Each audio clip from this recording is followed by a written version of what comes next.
You may know, especially if you follow me on Instagram, that I've been reposting our fence.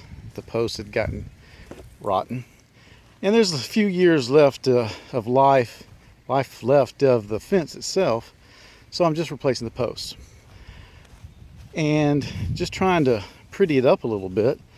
I came up with an idea, and I'm so happy with the results that I thought I'd share it. And that's this. I put insulators on top of the two posts that straddle the gate, and I'm just very happy with that, how that came out. So I thought I'd just take a minute and show you how to do it. So you're going to need some insulators. That's not a problem for me because my daddy was a bottle and insulator collector. And when I say collector, I mean he actually collected. He was a brakeman and conductor for the Frisco and then later Burlington Northern Railroad. And he went into old forgotten places where towns used to exist and didn't anymore.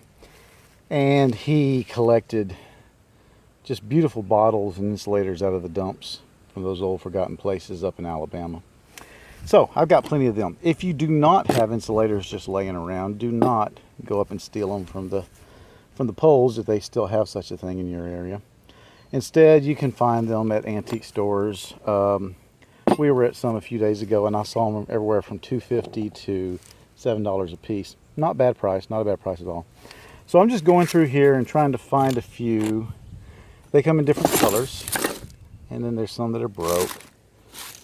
They come in different shapes, but I've gone with a theme of this shape, these bells.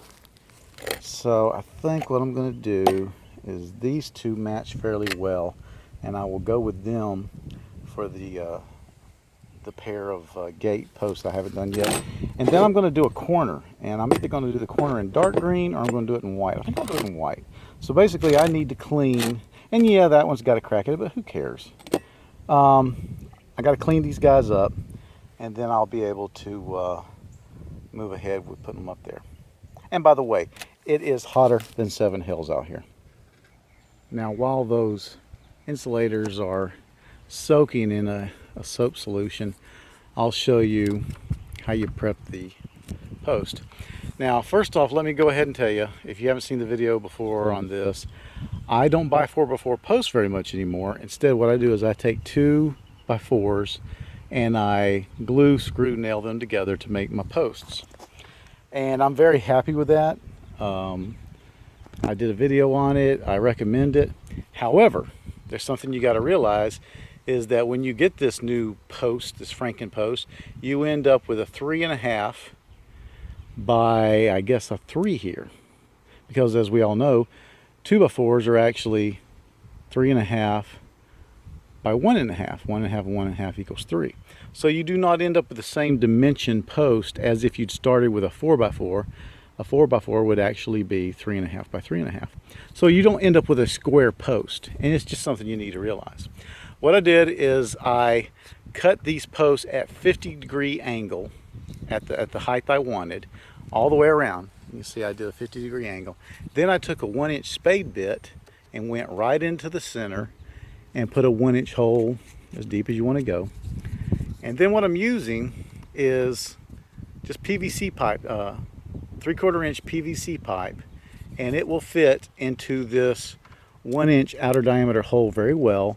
And it also fits fairly well into the insulator itself. But I'll show you the trick I use for getting it to fit much better into the insulator. Once you have the insulators and the PVC pipe clean, and I'll stop and say right now, if you want to, you can spray paint this PVC pipe. I just turn, if there is a printed piece, I just turn it away. And so far nobody's complained. Of course, I only have done this since yesterday. But anyway, once you have that, it fits okay up into the groove. But if you can see there's threads. It was actually, insulators are actually made to mate up with threaded wood dowels. So And those are even rarer than the insulators because they all rotted off.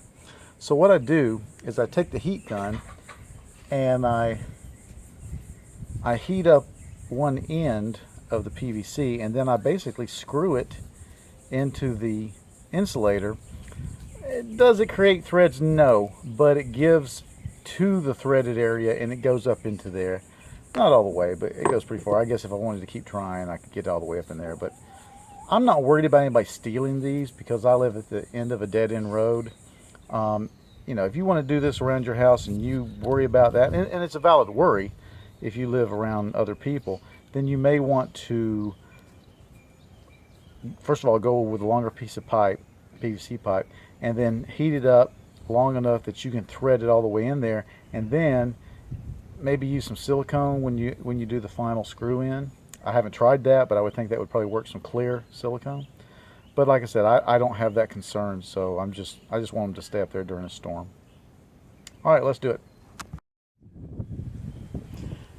Now as you screw it in, make sure you screw it in straight and that it's not at an angle. And that's far enough for me. That's pretty good.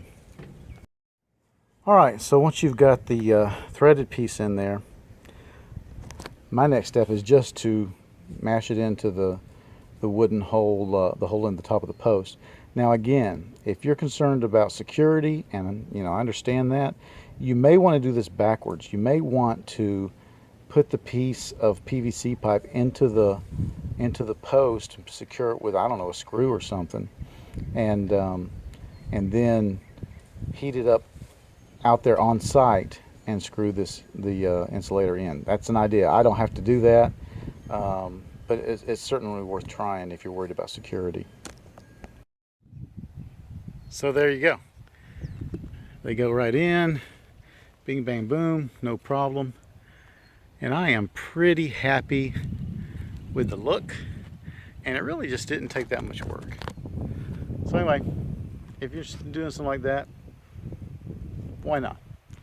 If you need to whore up your fence post a little bit, it's a good way to do it. All right. Thanks for watching.